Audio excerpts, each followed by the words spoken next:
de la energía masculina que mi papá no pudo pasarnos a nosotros, porque uno no puede dar lo que no tiene. Entonces todo lo que él también cargó y todos los mensajes que él recibió de sus propios padres, de cómo él se tenía que ocupar de sus hermanos antes de su pareja. La mayoría de las personas, si yo le pregunto cuáles son sus valores, no tienen idea. Porque los valores no son negociables y son el filtro con el que yo voy a elegir un trabajo, una pareja, un club de fútbol. ¿Cuáles son mis valores?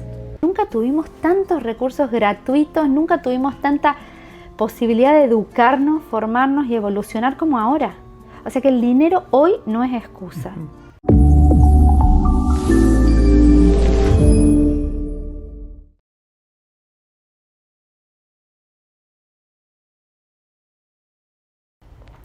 Hola amigos, ¿cómo están? Bienvenidos a un capítulo más de Aprende, Emprende, Viaje, el podcast by Cristian Rosas. Estamos muy contentos de tener a Bettina Dávalos. Ella es una coach ontológico, un nombre bastante peculiar. Y nos vas a explicar de qué se trata porque para mí es algo nuevo. Es de Argentina, es nuestra primera invitada argentina. Estamos muy contentos, ya tenemos de Colombia, de Ecuador. Tuvimos recientemente uno de Panamá, tuvimos se me fue un país más, de México, claro que sí, el primero fue de México y ahora estamos con alguien de Argentina, así que bienvenida Bettina. Muchas gracias Cristian por este espacio. Mi hermano se llama Cristian, así que me encanta ese nombre y agradecerte que crees este lugar donde podés comunicar a la comunidad latina, seguir conectándonos y seguir transformándonos juntos. Perfecto, sí, muchas gracias. Esa es la idea. Este espacio fue creado para eso, para dar un contenido de valor a las personas. Siempre lo digo cada vez que uno se siente perdido y sobre todo cuando estás en otro país, necesitas conectar, necesitas algo más, porque siempre en un punto te sientes solo. Así que vamos a hablar mucho de eso. Vamos a empezar por el inicio. Cuéntanos, ¿quién es Bettina? ¿De dónde viene? ¿Cómo se dedicó a estudiar lo que ahora estudia? ¿Tienes familia? ¿Tienes hermanos? Cuéntanos un poco de ti. Gracias.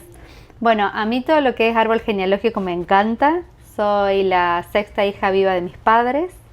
Soy del norte de Argentina, que te imaginarás que cada país por región tiene su folclore. Soy norteña. Y cuando me mudo a Córdoba, conozco a mi pareja actual, con quien decidimos venir a Canadá, a vivir a Canadá con nuestro hijo.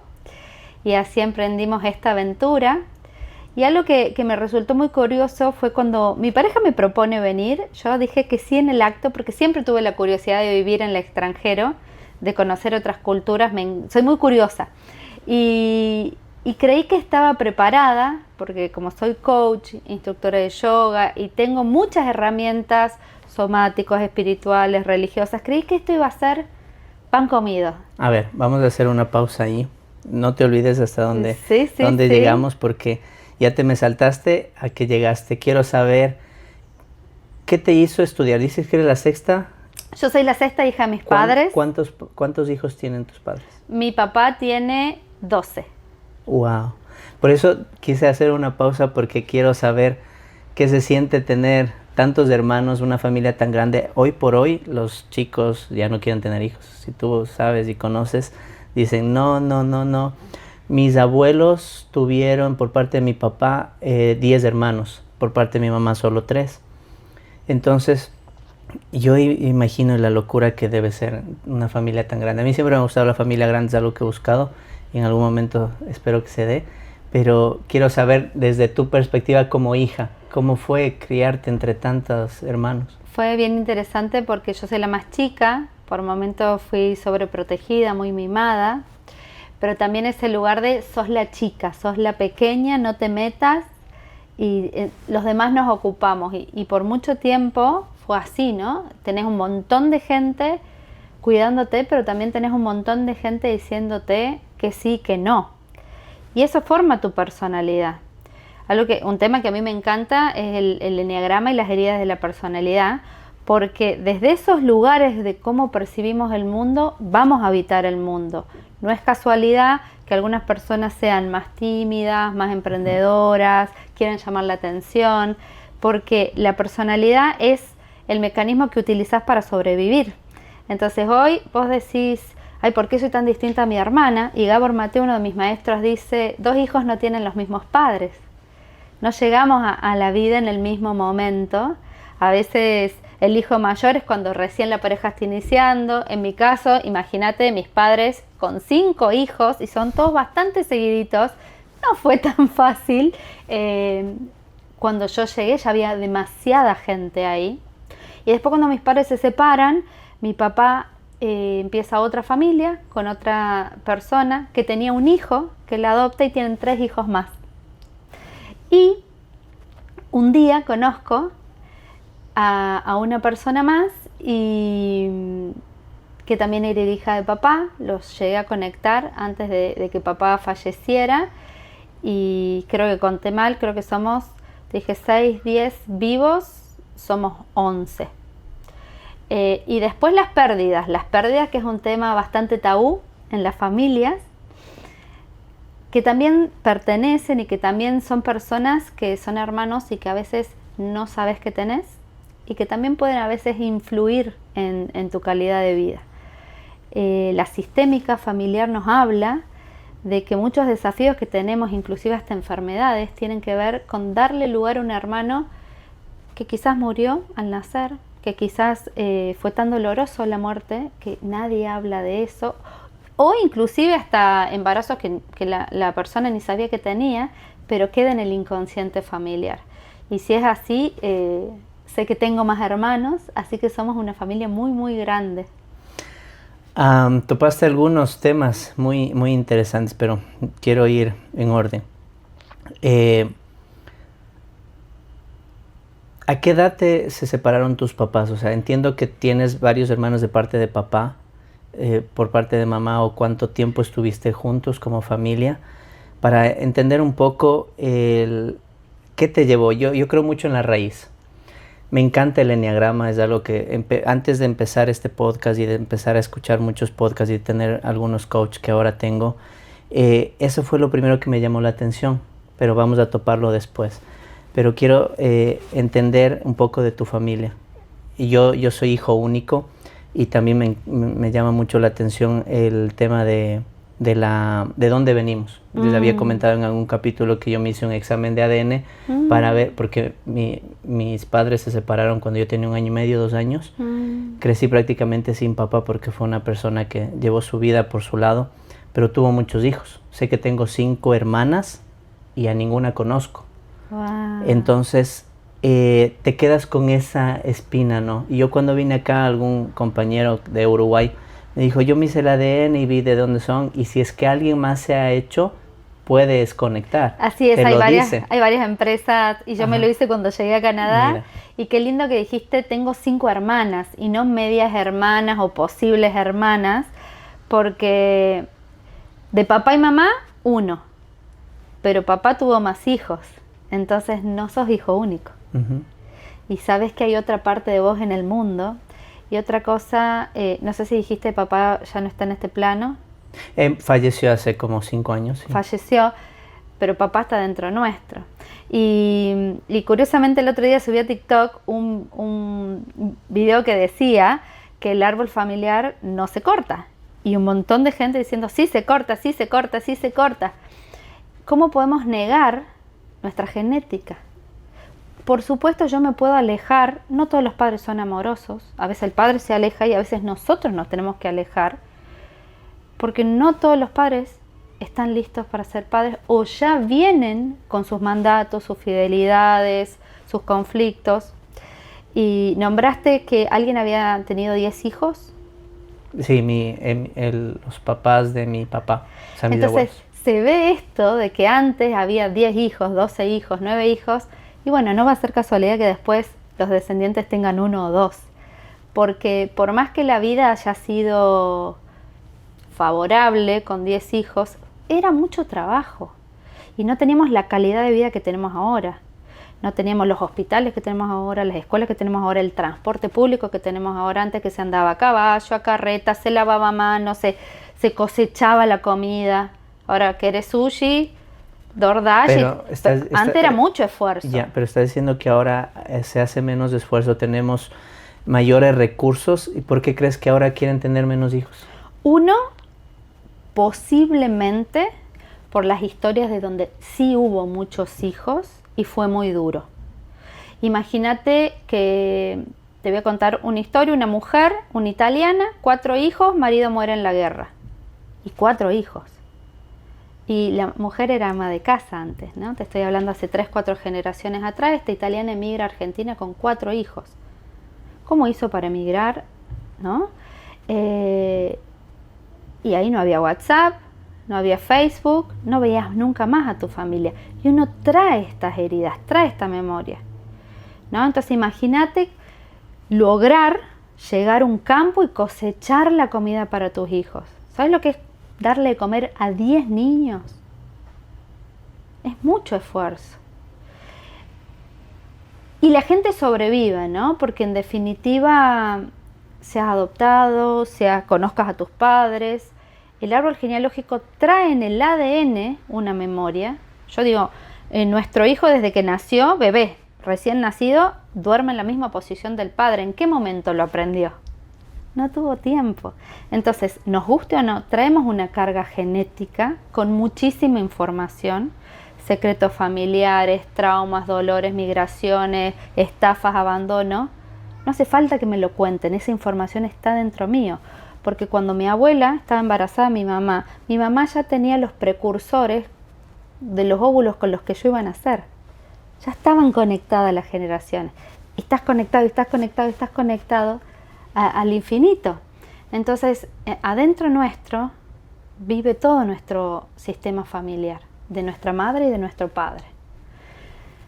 Ahora, yo, si necesito tomar distancia, si necesito hacer terapia, lo voy a hacer por salud. Lo que no puedo negar es de dónde vengo. No puedo negar que mi color de pelo es quizás el de mi mamá y mis ojos quizás son los de mi papá, aunque no los haya conocido. Esa genética late dentro de mí. Aunque te guste o no te guste, aunque te haya llamado o no te haya llamado. O sea, una cosa es la genética. Exacto. Y otra cosa es... En el mejor de los casos, exacto, igual te quejas de papá y mamá. Siempre. O sea que sí. En el mejor de los casos, que mi papá trabajaba mucho, que mi mamá tenía más paciencia con mi hermano, que a mí no me iban a ver a la escuela. Que me exigía mucho, que me dejaba botado solo. O sea... Que me crió la tía, que me crió la abuela, que me crió la vecina. Entonces, a mí lo que me pasó, yo era una persona que lo tenía todo. Yo vengo de una familia católica de clase media alta, del norte argentino. Fui a colegio privado, vacaciones en hoteles 5 estrellas, ropa de marca. Mi abuelo un miércoles te sacaba un caviar y te merendabas eso, ¿no? Eso no era común entre mis amigas, entre algunas. Después yo, en los últimos años de adolescencia, empecé a ver que mi vida no era la normalidad. ¿Te diste cuenta de tu realidad? Yo tenía aire acondicionado, mis amigas no. O amigos. Cuando salís de tu primer sistema o núcleo, empezás a ver tus privilegios, tu suerte, tu fortuna. Y siempre fui muy curiosa, ¿no? Entonces, también con el tiempo empecé a ver que a pesar de que yo tenía mucho, me faltaba algo. Y te diré que lo descubrí el año pasado, que era un sentimiento de seguridad y pertenencia. Había tanto trabajo en una casa con 6 niños, que no había tanto tiempo uno a uno, ¿no? Mis padres trabajaban todo el día, mis padres se separan, así que a papá lo dejo de ver. ¿A qué edad fue eso? Cuando yo tenía 8 años, mis padres se separan y muchos de mis traumas o memorias de trauma infantil van a esa etapa de mi vida, cuando se pierde la figura paterna. Por momentos se me arrebata, porque también existieron cosas entre los adultos, entre mis abuelos, y cómo mis abuelos pasan a reemplazar el lugar de papá. Yo digo un papá que no lo dejaron ser, ¿no? Porque mi mamá, única hija, tuvo mucha protección y ayuda de sus padres, que estuvo muy bueno. Eso nos dio casa, comida, vacaciones, un montón de cosas, pero lo que papá podía aportar solo lo podía aportar papá. Y eso lo dejé de tener a Y no partir hablas de los lo años. económico. No, hablo Por de un supuesto papá que que te no. lleva a la plaza, un papá que te pregunta cómo te fue a la escuela o que te va a buscar a la escuela. Y yo, por supuesto, no me di cuenta hasta muy grande que eso me faltaba, hasta que un día en la escuela secundaria me doy cuenta que no tenía trato con papá. Y Sally me decía, ¿y tu papá qué es de su vida? No sé. Buena pregunta. ¿Y en qué trabaja? No sé. ¿Y dónde vive? No sé.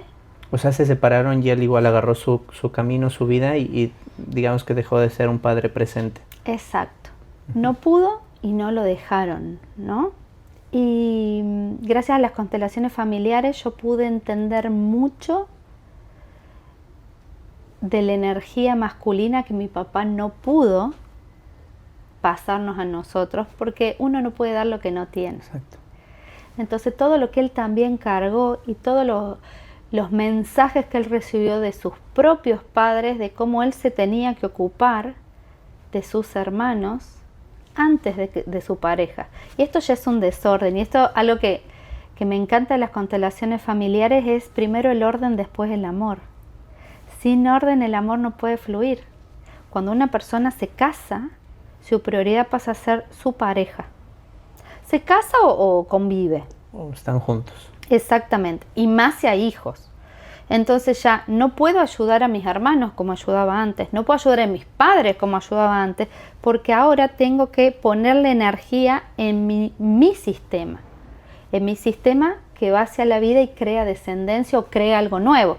Hay parejas que no tienen hijos, pero tienen un emprendimiento, ¿no? Entonces, esto es muy interesante porque la energía lo atraviesa todo. Y estos conceptos del orden, la energía, no te lo enseñan en la escuela, no te lo enseña la religión. Yo escucho muchas voces en contra de ciertas filosofías espirituales, pero también hay que saber cómo uno se acerca. Yo sigo creyendo en Dios. Y Bert Hellinger, el descubridor de las constelaciones familiares, él dice, por encima de todo está Dios. Y el destino lo decide Dios. Entonces uno puede trabajar, uno puede aprender, emprender, desarrollarse, pero hasta donde tu destino lo permita. Lo que pasa es que con el libre albedrío que nos da Dios, podemos vivir como víctimas o protagonistas. Hay una historia muy bonita de la ciudad donde es mi marido, de Córdoba, una mujer que ella pierde su hijo en un accidente, había un cable en el piso y el niño se electrocuta. Esa señora crea una fundación que se llama Evaluando Peligros, si no me equivoco, y hoy por hoy salva otras vidas. No pudo salvarla de su hijo, pero su dolor se convirtió en algo de impacto comunitario. Nadie se lo pidió. Ella podría haber quedado como una madre que pierde su descendencia, pero trasciende el dolor y muchas cosas. El propósito muchas veces viene de un dolor, de trascender el dolor, de encontrar para qué estoy en este mundo. Y es uno de los temas que vamos a hablar hoy, del propósito. Creo que muchas personas estamos o están acostumbradas a que nos suceda algo para tomar acción, para encontrar un propósito, para buscar un propósito. Y yo siempre he dicho, si te lo puedes ahorrar, ¿por qué no hacerlo, no? Y yo creo que al ser humano aprender le cuesta o dinero o sufrimiento. Tú decides de qué manera hacerlo.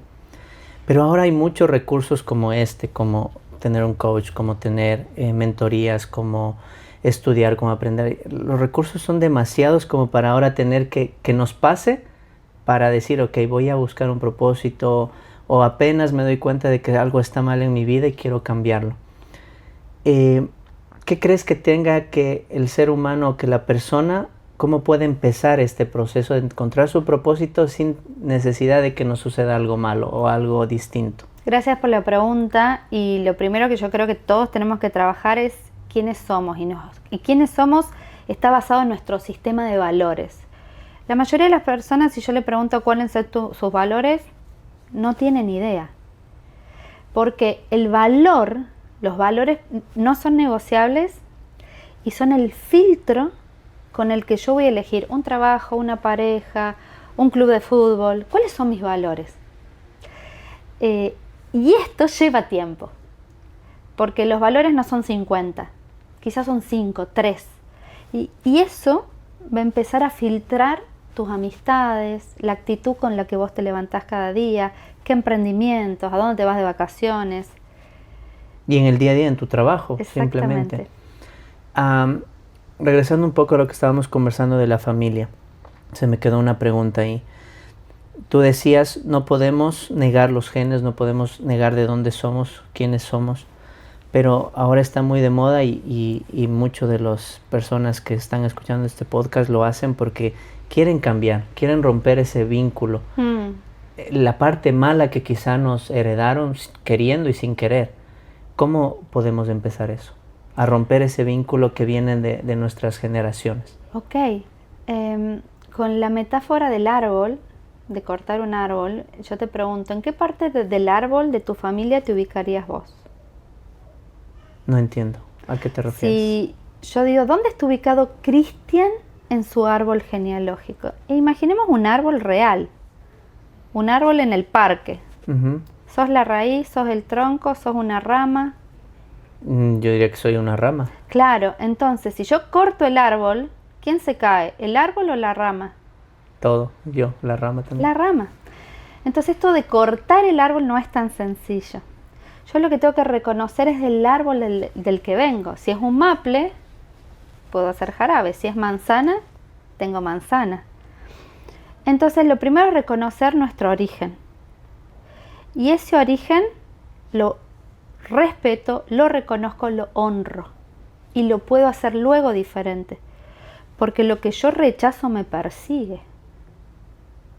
Entonces yo tengo que decir, bueno, sí, vengo de un papá que no pudo criarme, o vengo de una mamá que trabajaba 12 horas por día para pagar la renta. De ahí vengo, no vengo de un papá astronauta, no vengo de una mamá, una super mamá millonaria o que borda o que cocina rico. Vengo de la que vengo, o vengo de una que no conozco, pero que está dentro mío, 50%. Genética pura, biología pura. A mí me gusta mucho la mirada biológica porque es sencilla. Biología, 50 papás, 50 mamá, ahí estás vos. O sea, no hay que inventar nada, es muy simple. Ahora, yo vengo de ahí.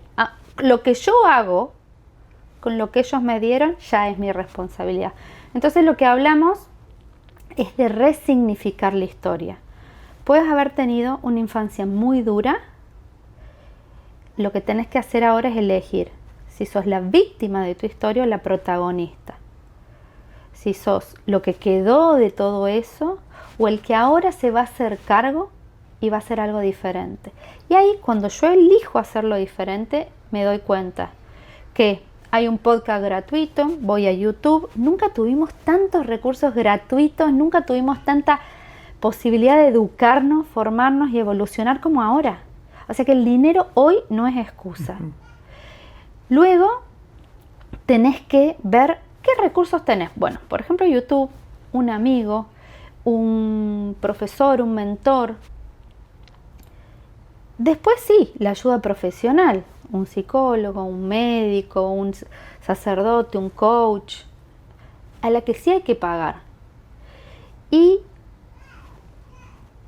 voy a planificar en base quién soy, mis valores, hacia dónde voy, mi meta, con quién, amigos o profesionales, y tengo que tener la disciplina y la perseverancia.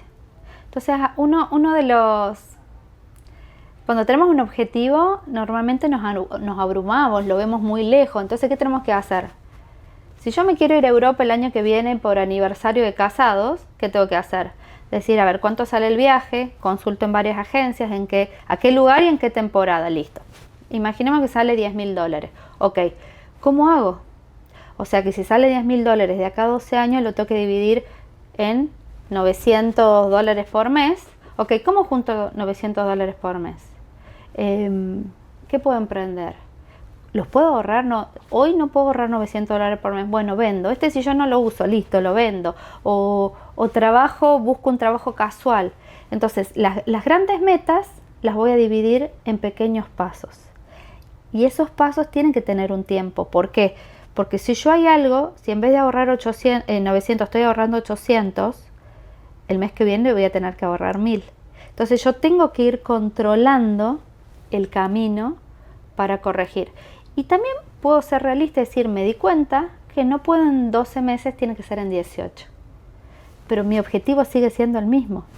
Como diría la persona que nos habla en Google Maps, recalculando, pero no perdí el objetivo. Tengo que ser realista, tengo que estar presente. Y en esto de estar presente hay una técnica maravillosa que siempre la traigo en mis terapias, que es el estado adulto. Es una teoría de un canadiense, de Eric Berne, que él nos dice que todas las personas tenemos un estado niño, un estado adulto y un estado padre. El estado padre es el normativo, el que te dice lo que hay que hacer como debería, pero normalmente no hace. El estado niño es el emocional, la culpa, la vergüenza, el pobre de mí, el necesito que los otros lo hagan por mí. Y el adulto toma esto, ¿no? Yo, bueno, vivo en esta sociedad, ¿qué leyes hay acá? ¿Cómo se hacen las cosas acá?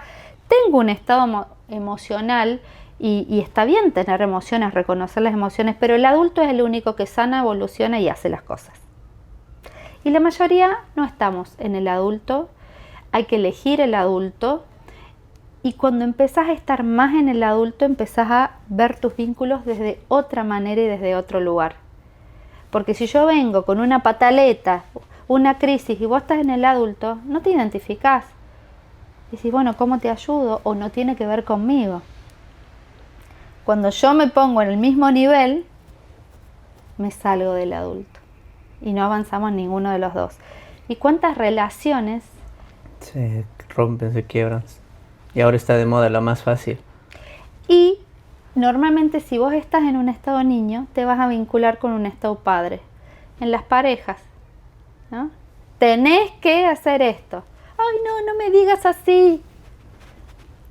Es muy linda, es muy sencilla la técnica, pero es una intención diaria.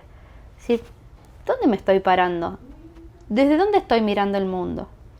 El adulto va a reconocer que su herida es la herida de rechazo y que cuando vos llegas tarde, yo pienso que, uy, no, es que Cristian no quiere juntarse conmigo. No, es mi herida. Quizás Cristian no encuentra dónde estacionar y está demorado. La conversación cambia radicalmente cuando vos estás en el estado adulto. Por supuesto. Y ahora yo creo que empecemos a hablar del eneagrama para entender cómo llegar al estado adulto de una persona. Cuéntanos un poco del eneagrama. El eneagrama llega a mí por una expareja que me regala un libro y yo lo empiezo a leer y no entendía nada. Lo dejo el libro un tiempo, La sabiduría del eneagrama. Así se llamaba el libro. Así se llama el libro, La sabiduría del eneagrama, de Riso y Hudson, es un clásico. Y al cabo de unos meses yo tomaba el bus para ir de mi casa al trabajo y tenía 40-50 minutos de viaje todos los días, ida y vuelta. Así que me llevaba el libro e iba en el bus leyendo. Esa segunda vez que agarro el libro, y esto de darle otra oportunidad a las cosas que te importan, fue como, wow, no lo podía dejar de leer. Y llegaban frases, y yo que hacía, copiaba y pegaba, escribía ahí en el Facebook, y la gente me decía, ¿qué es eso? ¿Qué es el eneagrama? Y esto fue en el año 2012. Y me enamoré de ese libro. Y lo primero que me permitió entender es desde donde yo me paraba para mirar el mundo. Es desde donde yo me paro. Y para que se entienda, porque del eneagrama podemos hablar horas, sí. El eneagrama es una teoría psicológica que se cree que nace en Afganistán, pero hay varias teorías, son cosas tan viejas que a veces no se termina de saber el origen. Y lo que nos habla es de que hay 9 tipos de personalidades. Estos 9 tipos de personalidades puede estar en luz o en sombra. Por ejemplo, si yo soy una perfeccionista y soy dentista, está buenísimo. Pero ahora, si yo soy una perfeccionista haciendo una ensalada de lechuga y tomate, no tiene mucho sentido.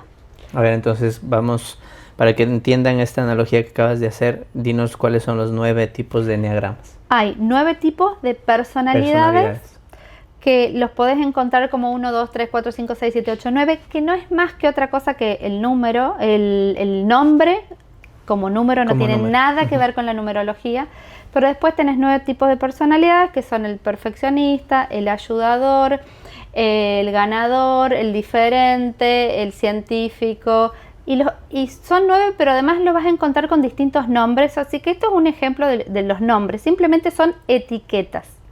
Y lo que te habla es que lo importante del enneagrama es que una de esas 9 personalidades se generó a una edad y por una herida. No es lo mismo la herida de no soy suficiente que la herida de nadie me quiere. Entonces, esa herida nunca la vas a cambiar. Por eso tu personalidad siempre va a estar. Tus anteojos con los que ves el mundo desde tu herida va a estar de por vida. Lo que uno gana con el estudio del enneagrama, primero es identificar la herida. Segundo, gestionarse. Porque ya no sos la víctima, reconoces que, como normalmente te sentís rechazado, vas a mirar el mundo desde ese lugar. Y así con cada herida. La herida no se cambia, la herida se ve, se gestiona, y lo que buscas son herramientas para que esa herida no marque tu vida y que seas vos el que tome el control de cómo te vinculas con el entorno.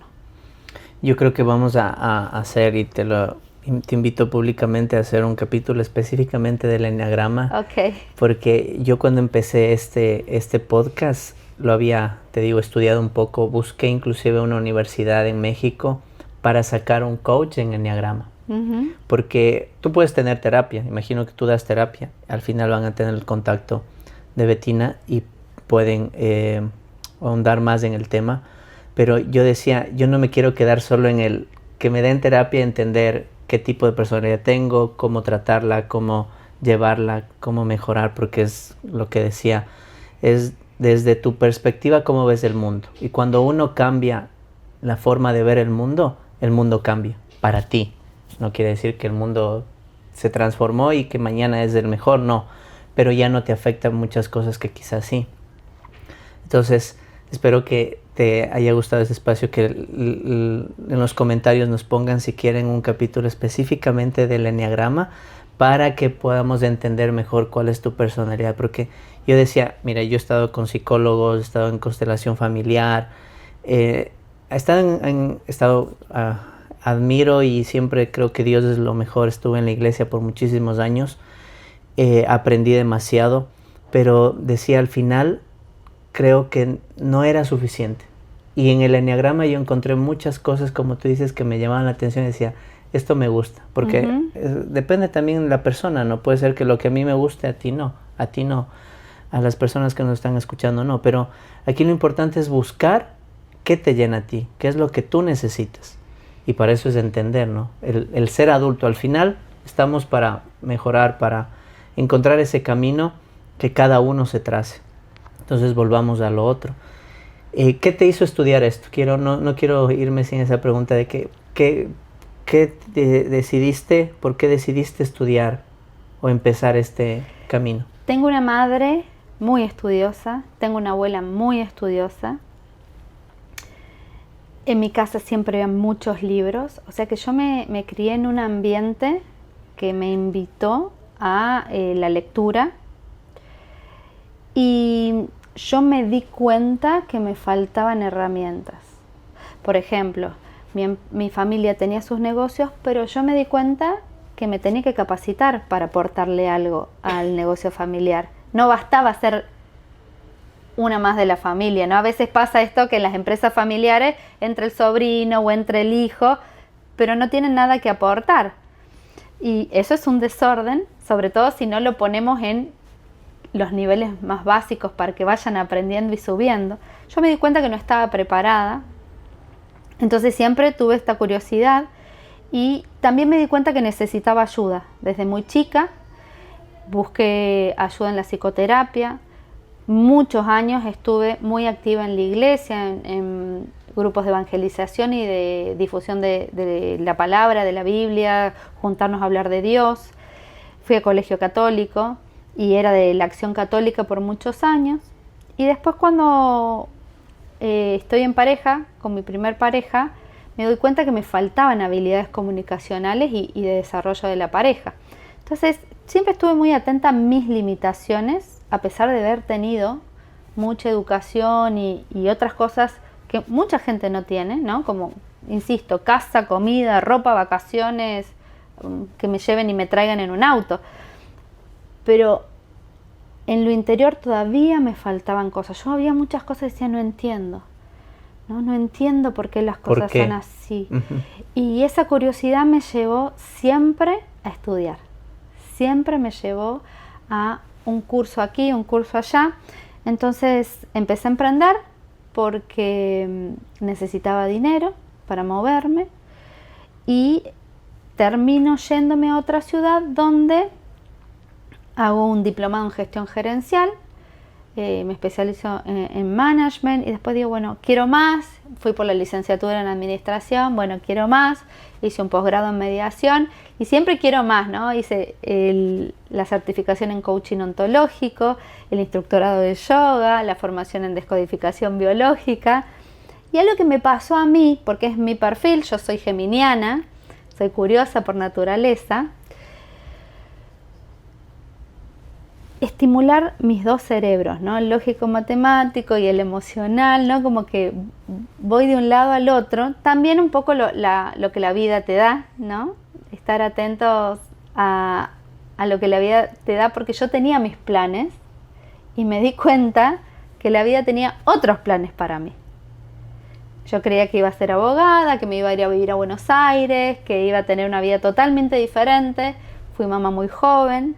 Dejé la abogacía, cambié a la licenciatura en administración a la licenciatura en nutrición y así fui cambiando, llevándome por lo que pasaba en el momento y me di cuenta que esto de los planes ya no iba más porque no se me estaba dando ninguno de mis planes y ahí me fui conociendo al punto de irme de vacaciones a Punta Cana y darme cuenta que no me gustaban los hoteles mega gigantes. Me voy a un hotel chiquito en Playa del Carmen y me encantaba, ¿no? Un hotel pequeño donde estaba todo cerca. Estar atentos, estar despiertos y curiosos. Creo que la curiosidad siempre estuvo muy abierta en mí y ahí alguien me regala este libro del Eneagrama y empiezo a entenderme desde qué lugar hacía lo que hacía. Y después que te entendés vos, empezás a ver que el otro también tiene su herida y que también el otro es como es. Por algo y que el otro no te hace, sino que hace lo que puede y vos elegís si lo tomás, si te quedás, si te vas y de repente ves que te cuesta soltar o que querés cambiar al otro y así fueron apareciendo herramientas. Yo digo, por ejemplo, que el yoga a mí me cambió la vida porque yo estaba tan en la mente y en el estudio que me había olvidado del cuerpo. Y tenía 29 años cuando empiezo la práctica continua de yoga y me dolía todo el cuerpo. Y yo decía, ¿cómo puede ser? 29 años, no fumo, no tomo, no trasnocho, flaca, me duele todo. ¿Qué está pasando? Y recupero el contacto del cuerpo a través del yoga. Y hoy se sabe que el trauma habita en el cuerpo, que el trauma queda registrado en el cuerpo. Por eso nos duele el hombro, nos duele la cabeza, nos duele la rodilla. Desde la biodescodificación podemos saber por qué me duele la rodilla izquierda y no la derecha. Okay. Entonces, empiezo a ver que hay una información sutil y biodescodificación me costó un montón porque es un cambio total desde la psicología a la biología. Cómo se está adaptando tu cuerpo a tu entorno. Y nosotros creemos que somos súper racionales y en realidad seguimos siendo mamíferos respondiendo a las amenazas del entorno. Y con el nivel de estrés que vivimos hoy, es como si viviéramos en la selva corriendo, escapando del león, porque estamos todo el tiempo sobreestimulados, que si no es la renta, la hipoteca, el cambio del auto, el último iPhone, un hijo, 2 hijos, 3 hijos, un máster. Estrés, estrés, estrés. Tu biología está en peligro. Yo necesitaba entenderme, porque yo no entendía por qué, con todo lo bueno que la vida me dio, mis amigas tenían casa, auto y yo no. O tenían pareja estable y yo no. O yo lloraba.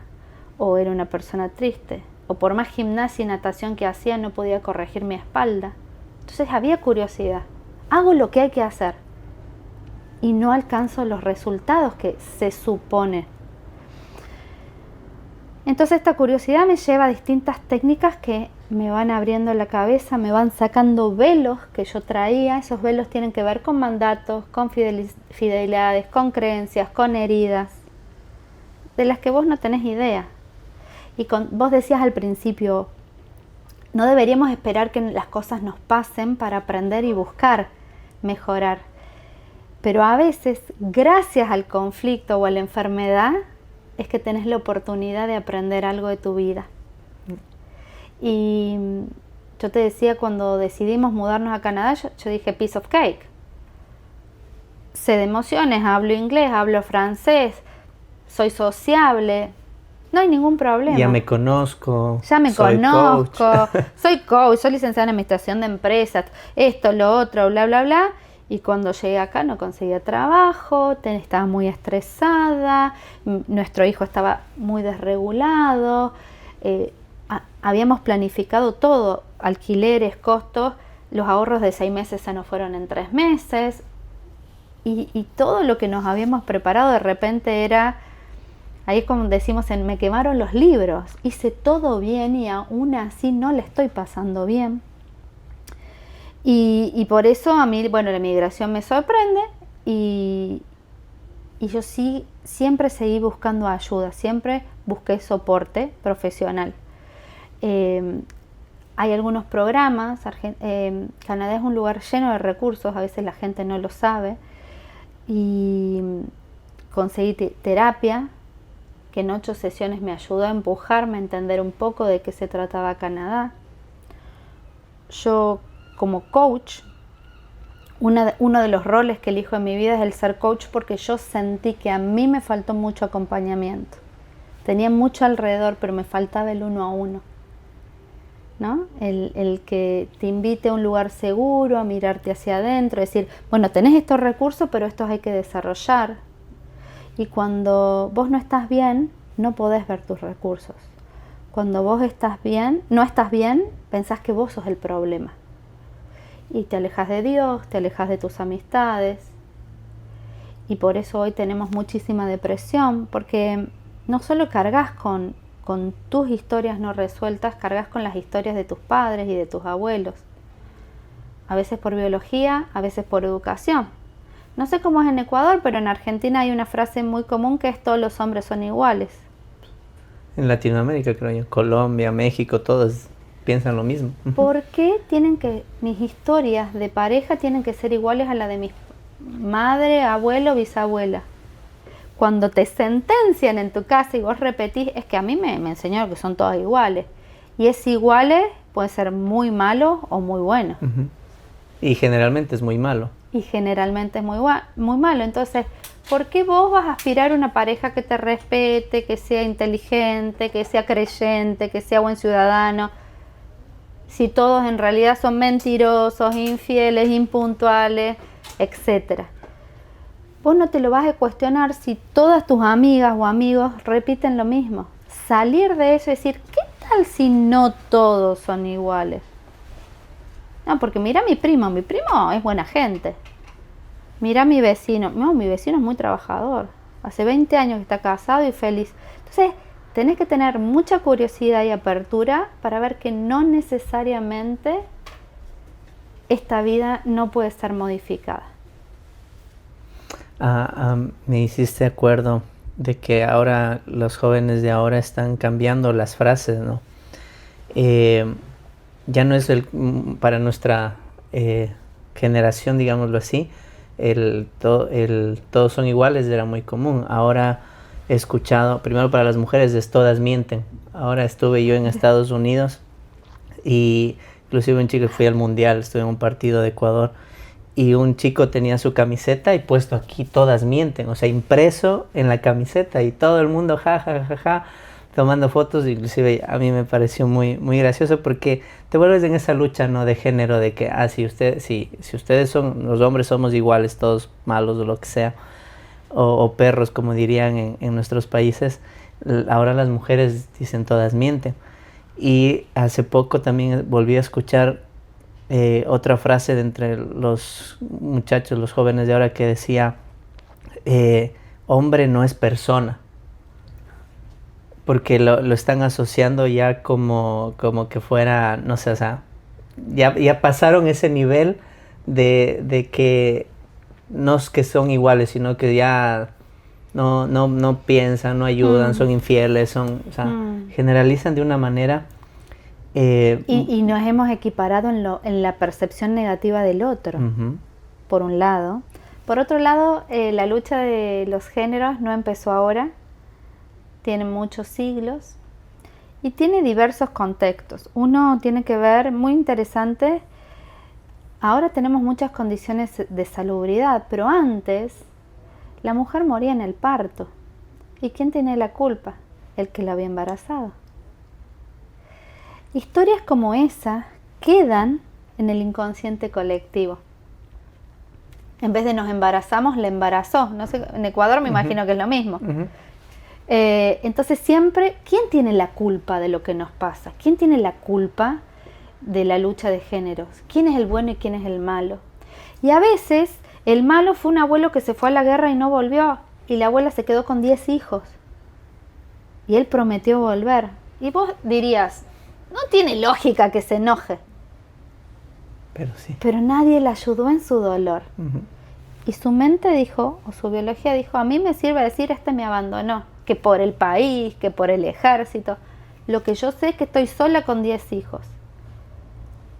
Y esas historias quedan en el inconsciente familiar, social. Y los latinos tenemos mucho en común en esto, ¿no? Yo creo que somos distintos por ahí a los de América del Norte, que tienen más influencia de Europa o del norte europeo, de ciertos países. Nosotros somos muy emocionales, somos muy afectuosos y somos intensos. Y si mi dolor está ahí, dando vuelta, como el pinball, ¿no? Está ahí, lo que sea que me lo calme, se convierte en mi mecanismo de afrontamiento. Entonces, mi nieta no tiene hijos, los hombres son todos iguales, más vale solo que mal acompañado.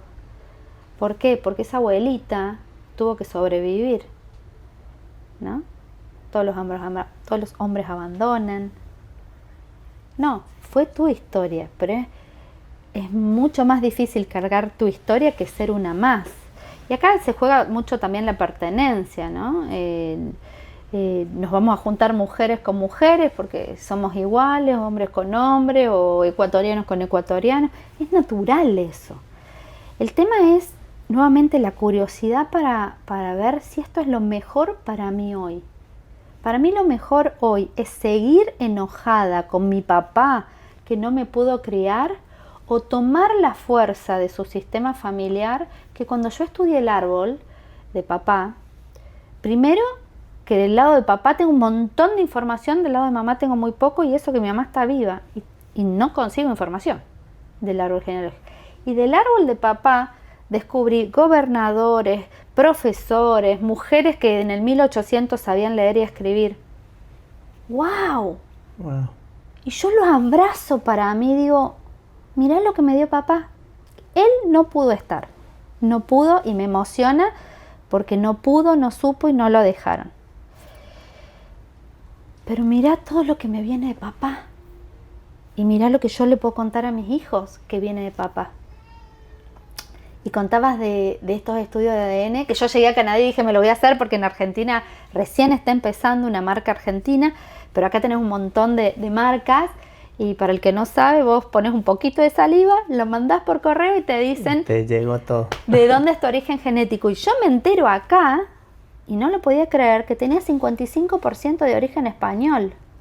Yo dije, ¿cómo puede ser si mi familia desde el 1700, que por lo menos, que esté en Argentina, desde antes que Argentina sea Argentina, yo todavía conservo un montón de genética española, me sorprendió un montón.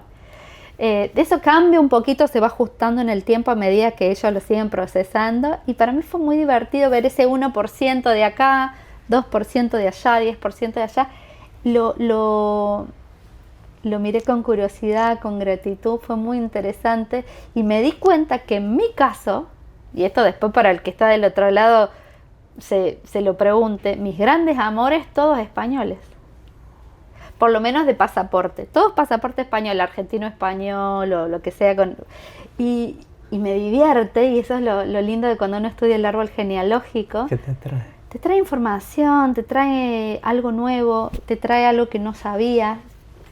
Así que el conocimiento humano es muy interesante, te puede traer, a mí me trajo paz, me trajo mejores vínculos, mejoré las relaciones con mis padres. Tenés que estar dispuesto. Yo digo que salvo en mi pareja, porque cuando venís a un país, te faltan tus amigos, te falta tu familia, trabajas para pagar la renta, tenés un niño con sus dificultades también, ¿dónde queda la pareja? Y normalmente la pareja queda en el último rincón de tu lista, y por eso mucha gente que también emigra o hace un proceso de inmigración se separa, porque no pedimos ayuda, porque no vemos nuestra responsabilidad en este gran proyecto. La pareja es un proyecto, la inmigración es un proyecto, tu emprendimiento es un proyecto. Hay que ponerle muchas ganas. Ok, para cerrar el tema de la migración, ya nos contaste lo que sucedió. Llegaste y cogiste también terapia, necesitaste ayuda. ¿Cómo superaste esa parte? ¿La ayuda fue suficiente? ¿Cómo cambió nuevamente? Porque lo que veniste a hacer en 6 meses dijiste que te lo gastaste en 3. Y todo lo que pensabas y lo que casi siempre nos sucede a los que emigramos es eso, de que tienes una perspectiva y cuando llegó es completamente otra. ¿Qué sucedió para que cambie eso? Nosotros llegamos con un work permit y yo digo, hicimos todo bien y aún así fue duro. ¿Qué quiero decir con esto? Vinimos legales, con trabajo, mi pareja, con ahorros, con idioma, y aún así no es lo mismo pensar en inglés todos los días. Hay algo que se llama la experiencia laboral canadiense, que no importa cuántos años hayas trabajado y cuántos títulos tengas en tu país, necesitan referencias locales, que hayas hecho algo en el país. Y ahí todos decimos, ¿cómo es esto? Y hubo algo que a mí me ayudó, que yo hice mucha terapia antes de venir y había un objetivo claro. Sabíamos para qué veníamos y yo había elegido esto, o sea, me hacía cargo de haber elegido esto, y yo tengo la conciencia de que todos los proyectos llevan tiempo. Entonces yo no puedo pedir mi adaptación a 3 meses cuando sé que un proyecto, un negocio, necesita por lo menos 2 años para empezar a estabilizarse o para recuperar la inversión. Esto te lo enseñan en la universidad. Entonces cuando a los 6 meses queremos recuperar la inversión, salvo que sea un unicornio, es muy difícil. Entonces yo sabía que había una cuestión de tiempo, sabía que yo había hecho la tarea y que hay cosas que no las podías prever. Y que solo me quedaba a mí, por un lado, rechequear si yo seguía comprometida con el objetivo, que sí, sabía para qué venía y que me iba a llevar tiempo, y por el otro, bueno, ¿qué hago con lo que me pasa? No ignoro lo que me pasa. ¿Qué hago con mi emocionalidad? No lo trato de esconder, de tapar o de negar. No. Mi pareja no tiene las habilidades para acompañarme en ciertas cuestiones emocionales. Las que tú tienes. Voy al profesional, voy al psicólogo o al counselor. Y ahí quiero nombrar algo porque sé que le ha pasado a mucha gente, no sé cómo será en Ecuador, pero en Argentina algunas personas tienen la fantasía de que en el exterior todo es más fácil y ganás millones de dólares la hora. Entonces mi psicóloga argentina me quiso cobrar en dólares americanos la sesión. Yo le dije no, gracias. Y fue duro porque yo venía trabajando con ella hace más de 1 año. No me pareció ético, pero bueno, yo no sé lo que dirá la ética de los psicólogos del colegio al que ella pertenece, porque calculo que eso también lo tienen analizado. No me pareció ético, no estuve de acuerdo, le dije no voy a seguir contigo. Y como nosotros vinimos con Work Permit y pensamos que íbamos a conseguir trabajo fácil, porque bueno, mi pareja vino con trabajo, yo digo, soy profesional, tengo un montón de recursos. Esto. No soy tímida, voy a conseguir trabajo rápido, no conseguí empleo, y porque acá también la hoja de vida que se presenta es diferente. Y no la ves, porque si ya la corregí, no ves tus errores, no lo ves. Necesitas que alguien te diga, esto cambialo, y lleva mucho tiempo y mucha paciencia. Y me pasó que fui a un counselor, y esto del estatus lo quiero nombrar porque no es poca cosa. Como veníamos con Work Permit, no sabíamos que existen un montón de recursos según tu estatus. Yo después termino trabajando como trabajadora comunitaria, y me dedicaba a buscar recursos para las clientas, y hay un montón de recursos. Entonces yo, por ejemplo, lo puse en un daycare a nuestro hijo, que costaba $1.300 al mes, y no sabía que había un montón de programas donde vos podés ir con tus hijos y estás con otras mamás y son gratis o tienen muy bajo costo, y quizás a mí me hubiera convenido no trabajar y dedicarnos a nuestro hijo. Bueno, yo eso no lo sabía, ¿no?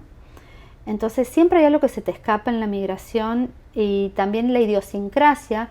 Por ahí esto es, hay un folclore argentino, entonces es más probable que un argentino me entienda a la hora de la comida o las actividades. Entonces lo primero, nosotros nos juntamos, conectamos a través de Facebook con la comunidad argentina, pero hay cosas que se te escapan, te vas a preparar un montón y hay cosas que se te escapan. Lo que pasa es que si vos te preparás, tenés más posibilidades de éxito. Si vos no te preparás, tenés más posibilidades de fracaso. Sí. Entonces, habiéndote preparado, hay cosas que no salen bien. Imagínate si no te preparas.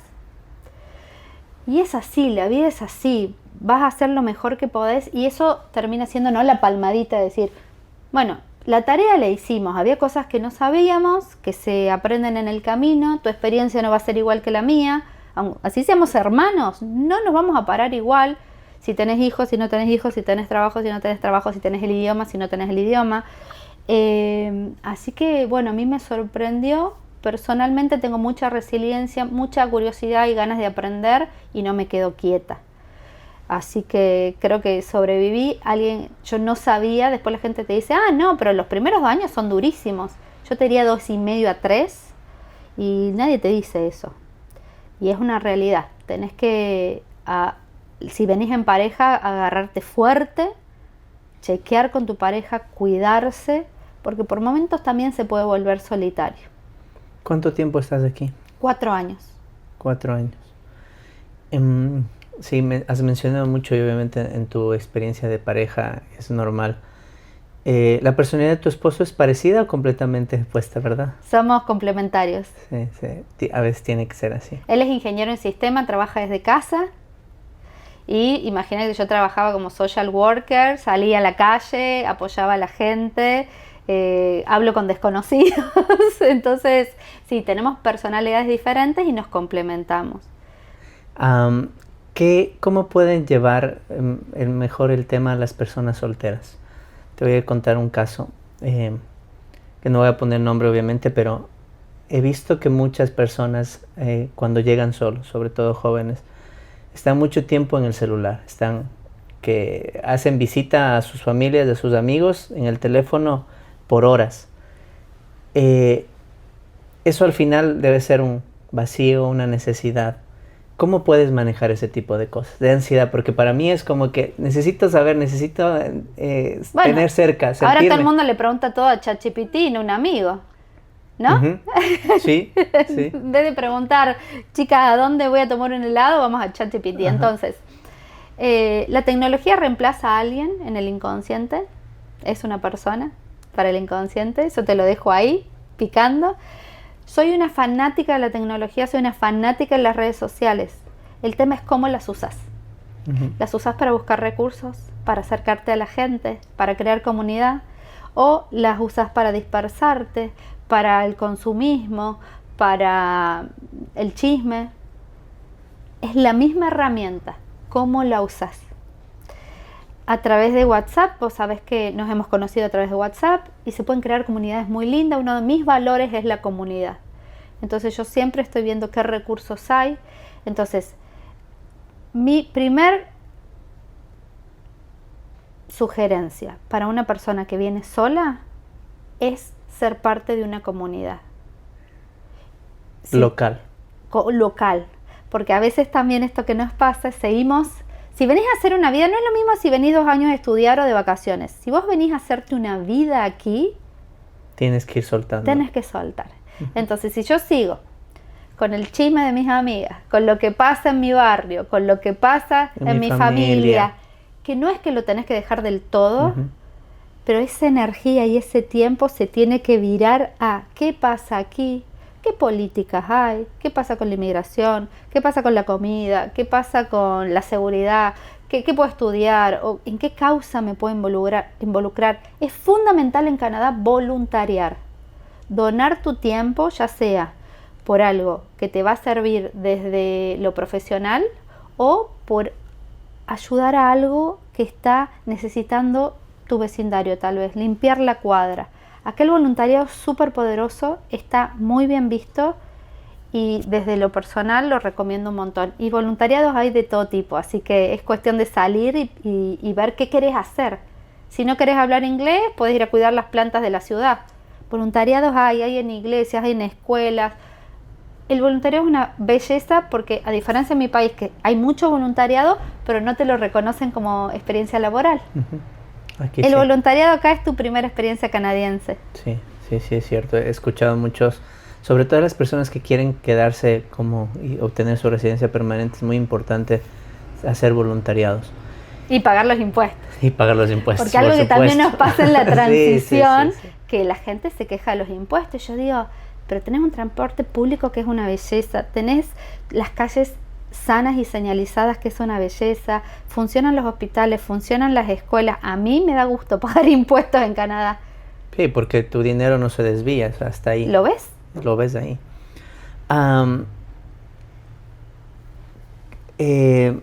Ya creo vamos cerrando un poco todos estos temas. Si tuvieras que dar 5 pasos o 3, tú pones el número porque tú eres la profesional. Para una persona, entendí que lo principal es conocerte a ti mismo. ¿Cuál sería el mejor proceso, los pasos más importantes para que alguien se conozca y termine encontrando la mejor vía para llenarse, o sea, para que puedas sentirte mejor? Porque creo que al final uno viene aquí a ser feliz y la mayoría de lo que venimos a hacer en el ritmo de vida que tenemos cada uno a su manera y a su forma, es simplemente existir y vivir. Muchos no tenemos ese propósito. Y yo contaba, y este podcast inició hace algunos meses, pero era porque yo meses atrás no sentía nada. Yo tengo un negocio en Ecuador, tengo un negocio aquí, tengo una casa, tengo carro, he viajado a 33 países y me sentí completamente vacío. Me sentía que ya había hecho todo y que ahora ya no tenía un propósito. Tengo hijos y obviamente me divorcié hace algunos años, pero sentía que igual ya no podía hacer mucho con ellos. Y por eso dije, a ver, necesito reestructurarme y encontrar para qué vine. Primero, para qué vine acá, porque salí del país con un propósito. Lo había olvidado porque dije, ya lo logré, lo volví a hacer, estoy bien, estoy tranquilo, me voy cuando quiero. No. Y el propósito puede cambiar. Esto es fundamental. El propósito puede cambiar. Sí. Entonces yo tengo que estar rechequeando cada cierto tiempo. Quizás tu propósito es trabajar para tener tu casa propia. Pasan 10 años, tenés tu casa propia, ahora tiene que cambiar tu propósito. Entonces, ese es un concepto importante, que no es que el propósito es por toda la vida, en algunos casos puede serlo, pero el propósito puede cambiar y yo lo tengo que revisar. A eso voy. Entonces, ¿cuál sería el paso para personas que no han iniciado, que no saben, no entienden todavía? Yo he visto muchas personas que no se dan cuenta de lo importante que es conocerse, de encontrar en la raíz qué problemas tenemos, qué vacíos tenemos, para que nos permitan hacer y tomar acción en ciertas cosas específicas. ¿Qué deberíamos de hacer? Gracias, Cristian, por la pregunta. Y a mí me gustaría sugerir la decisión la paciencia y la perseverancia.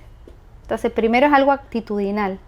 Quiero mirar hacia adentro, quiero saber quién soy, quiero descubrir hacia dónde voy, quiero saber para qué existo, porque todas las personas, primero que somos un milagro, nacer no es tan fácil, somos un milagro. Esto hay días que conectamos y nos sentimos un milagro y hay días que decimos, ¿para qué estoy acá? Paciencia que nos pasa a todos. Entonces, desde ese milagro tenés un propósito. Y te sugiero lápiz y papel, que tengas un cuadernito y empieces a escribir. Empieces a escribir tus pensamientos, tus miedos, tus ideas, sin juzgar. Ay, me gustaría poner un bar en la costa. Escribila. Déjala que salga, habilita tu proceso creativo y después, cuando empiezas a conocerte, ¿no? Yo te hablaba de conocer tus valores, pedir ayuda y no bajar los brazos. Perfecto. Bueno, este podcast se llama, a ver, antes de cerrarlo, tal vez a mí se me haya quedado algo, ha sido para mí un capítulo muy interesante, espero poder hacer el enneagrama, te vuelvo a invitar en el tiempo que quieras y puedas para hablar específicamente de eso, porque a mí me encanta eso, todavía no lo he podido terminar de estudiar, pero es a donde voy. ¿Crees que algo que no te he preguntado que te gustaría que contarle al público, a las personas? Hablábamos de recursos gratuitos y que no se olviden de seguir tu canal, que no se olviden de buscarme a mí en redes como Bettina Dávalos. Estoy en YouTube, estoy en Instagram, estoy en TikTok. En mi YouTube tengo un desafío muy profundo, 21 días de reconexión natural. A lo largo de 21 días necesitas 20 minutos por día para hacer un proceso muy profundo de autoconocimiento, gratis. Les advierto que se llama desafío de 21 días porque la mayoría con suerte llega al día 7. No es cómodo pensarte, no es cómodo preguntarte y no es cómodo comprometerte con vos mismo y escribir quién estás siendo hoy y hacia dónde vas. Pero si alguien del público hoy está necesitando esa mirada, gratis en mi YouTube, por ahora está gratis, 21 días de reconexión natural, por supuesto que me sigan y tengo muchísimos videos cortitos de 1 minuto, los reels de Instagram donde comparto conocimiento, donde te invito a pensar y donde te invito también a preguntarme. Vos me decías, hablemos de enneagrama, ¿de qué querés hablar? Yo te escucho y con gusto comparto conocimiento, porque el conocimiento hay que compartirlo, de nada sirve quedarnos adentro solo para nosotros. Qué chévere, y es lo que hablábamos hace un momento también. Tenemos ahora los recursos y miren que es gratis. Aprovechen esto. Yo lo voy a seguir. Me comprometo desde el lunes a empezar y después de los 21 días igual les comentaré en mis redes cómo están. Seguro seguiremos conectando con Bettina. Aprovechen esto porque no siempre se tiene. Y sí te voy a decir una cosita más que me olvidé. Es para el que quiera ir más profundo. Aquellos que quieran ir más profundo y necesiten acompañamiento 1 a 1, tengo un proceso de 5 sesiones nada más, online o presencial si están en Vancouver, pero todo lo que yo trabajo online funciona perfectamente, donde a través del coaching, la biodescodificación, el análisis de árbol genealógico, las constelaciones familiares y el cambio de creencias limitantes, los acompaño en un proceso muy profundo con alguna temática que ya tengan detectada que necesiten trabajar. Es realmente transformacional en 5 sesiones. Wow, increíble. Aprovechen porque casi siempre las terapias duran mucho más, ¿no? Pero yo creo que con esas 5 sesiones tú puedes entender muchas cosas y empezar y decidir si quieres seguir. Exactamente. A veces no todos nos entendemos con psicólogos. Yo soy muy poco de psicólogos, la verdad. Y hemos tenido aquí algunos temas de psicología, pero siempre mi personalidad conecta más con personas, con coach, con gente que te enseña desde lo teórico, lo científico, pero también desde su experiencia. Y vamos al plan de acción. No nos quedamos en la teoría o yo te cuento mi historia. Bueno, ¿y ahora qué hago con esto? Y esto es un poco lo que propone el coaching ontológico, que es el coaching sudamericano, donde yo voy a cambiar mi observador y esto lo estuvimos hablando a lo largo del encuentro hoy, para que desde un cambio de actitud lo pueda hacer diferente y alcanzar mis objetivos. Y por supuesto yo me transformo en ese proceso. Eso es lo bonito, y es por eso que yo también estoy terminando de estudiar mi diplomado y voy a empezar a estudiar para ser coach, porque esto es un proceso, así que seguro nos veremos en el camino. En algún momento gusto. Quiero hacer un encuentro de coach, una asamblea con todas las personas que quieran, para darnos a conocer, ¿no? Y te digo, este podcast no se queda en un capítulo que en YouTube, o sea, viene un proceso largo. Y siempre las primeras personas que empiezan yo valoro y respeto y agradezco mucho a las personas que confían en este proyecto, y seguro vamos a hacer muchas cosas. Te agradezco de antemano, Bettina, por tu presencia. Así que por favor síganlas en sus redes, van a estar aquí en los comentarios. Denle a este capítulo también compartir. Seguro, quizás si a ti no te gusta de esta manera, va a haber a alguien que sí necesite, tu familia, tus amigos, tu pareja. Exacto. Porque como escucharon, somos personalidades distintas, son 9. Quizá a ti no te llame la atención esto, pero a las otras 8 personalidades sí. Y en tu familia, en tu entorno, siempre va a haber alguien que le interese. Así que por favor ayúdanos a crecer, dale compartir, dale seguir, y también sigan las redes de Bettina. Los reels que vi están geniales porque son 30 segundos, 15 segundos. Y hablando de reels, ¿qué piensas del contenido? Ahora es tan importante hacer contenido, no todos lo hacen, hay muchos profesionales que prefieren no hacerlo. ¿Por qué tú decidiste hacerlo? Yo decidí hacer porque me gusta mucho la educación. A mí me cambió la vida, como te decía, iba descubriendo a lo largo de mi vida muchas cosas que me hicieron bien. No decidí formarme. Yo todo lo que me volví profesional y me certifiqué es porque en mi vida fue un cambio muy importante y de ahí lo quería compartir. Entiendo que mucha gente no sienta que necesita compartir, no sea su personalidad, pero estamos en un momento que tenemos que reconocer que nadie se salva solo, que nos necesitamos los unos a los otros y que el conocimiento es valioso, no ocupa lugar y qué bien que queda. Sí, qué bonito que es compartir. A mí me llena mucho eso y por eso también he hecho muchas actividades. Porque a veces digo, con que a una persona le llegue, con que una persona te lo agradezca, a mí me llena. Y que toques un corazón con tu mensaje. Creo que vale la pena. Entonces espero que si es que te llegó esto también, por favor, quiero interactuar más con ustedes que nos están escuchando, que nos están viendo. Cuéntanos si cómo les parece este contenido. Bettina, qué genial, gracias por estar con nosotros. Yo siempre cierro el podcast preguntando. El podcast se llama Aprende, Emprende, Viaja. En una o dos palabras, ¿qué es lo que el ser humano debe aprender?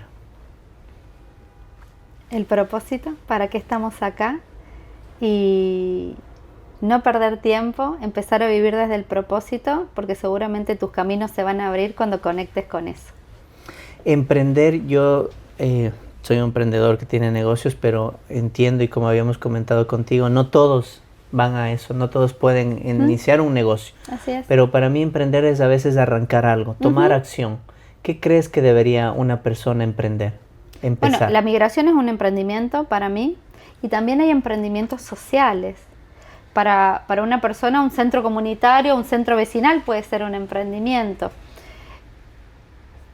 Según tus valores va a ir tu emprendimiento. Si tu emprendimiento no está conectado a tus valores, va a ser un fracaso, porque el emprendimiento requiere sostenibilidad en el tiempo, un para qué, un corazón. Y el emprendimiento habla de nosotros, el emprendimiento es un servicio a la comunidad, y necesitamos emprendimientos, porque algunos emprendimientos, como es tu caso, dan trabajo. Y a veces el emprendimiento, los que son emprendedores, es canalizar una energía creadora que ya está ahí y que seguramente va a ser un producto o servicio que la sociedad está necesitando. La energía del emprendimiento va hacia la vida, va hacia el futuro, va hacia adelante. Así que yo siempre celebro a los emprendedores y gracias por conocer a otro emprendedor. Gracias a ti. Y la última, la que más me gusta siempre y me entretiene, viajar. ¿Qué crees? ¿Cuántos países conoces?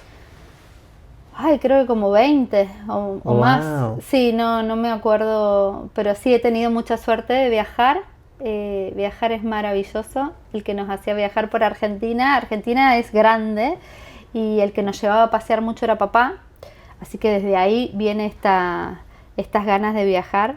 Y no sé si me ibas a preguntar algo, pero para mí viajar te permite aprender de lo diferente, pero también siempre me ha hecho valorar lo propio también, ¿no? Ujú. Los paisajes de mi país, la comida de mi país. Y si tengo que recomendar un país, Perú me encantó. Sí, la pregunta era, ¿a qué país que no conoces quisieras conocer y a cuál quisieras volver de los que conoces? Ok, país que no conozco y quisiera conocer. En realidad conozco el España centro, me gustaría conocer el norte de España, de donde son mis ancestros, y todo lo que es País Vasco, me gustaría conocer, y un lugar al que me gustaría volver, a Hawái. Estados Unidos, Hawái. Estados Unidos, Hawái, Hawái me encantó. Por la vibra. Sí, tiene una vibra divina, es muy lindo, son 6 horas de vuelo desde Los Ángeles, pero no me quería volver. Yo estaba dentro de mi lista y la sigo pasando, pero sí, espero ir pronto a Hawái. Eh, y algo que no mencioné en ese momento cuando yo también me hice el tema del ADN, mm, decía que creo que estaba el 60% europeo y dentro de eso había mucho de Portugal y España dentro de mi genética y solo había el 30% de la zona de Ecuador y es algo que decía también, eso estoy seguro que también viene de la parte de mi papá. Entonces, si es que pueden hacerse eso también sin que tengamos publicidad con ellas, esas empresas. No, además hay muchas marcas, Hay muchísimas marcas, sí, lea cada uno los beneficios, porque como que tienen un servicio diferente y te presentan los datos de manera diferente. Y igual si es que tienen dudas, escríbanos y les pasamos los que nosotros Les hemos contamos usado. yo probé 2 como para comparar, y lo que tienen estas marcas, no necesitas hacerte el ADN, te permiten hacer el árbol genealógico online, Sí. porque así también ellos van juntando datos. No hace falta que te hagas el análisis, puedes abrir tu cuenta y empezar a armar tu árbol ahí. Si no, lo puedes armar en un Word, en papel, pero armen el árbol genealógico, que es muy sanador. Y la última, que no me quiero ir con la duda, dijiste del norte de Argentina, pero ¿qué ciudad es el norte? Soy de Tucumán, Ah, ok. de la cuna de la independencia. Ok, ahora ya sabemos por qué. Que quería quedarme con eso y no me gusta quedarme con dudas. Muchas gracias, Bettina, por tu presencia. Un placer. Que Dios... Ay, y antes de... Dios, dijiste para ti es... ¿Qué es Dios para ti? Y Dios es el orden de todo. Dios está por encima. Lo primero. ¿Sí? Sí, Sí. sí. Comparto mucho eso. Gracias por escucharnos. Por favor, denle en compartir. Sigan las redes de Bettina, sigan las nuestras. Y nos vemos en el siguiente capítulo. Pase muy bien.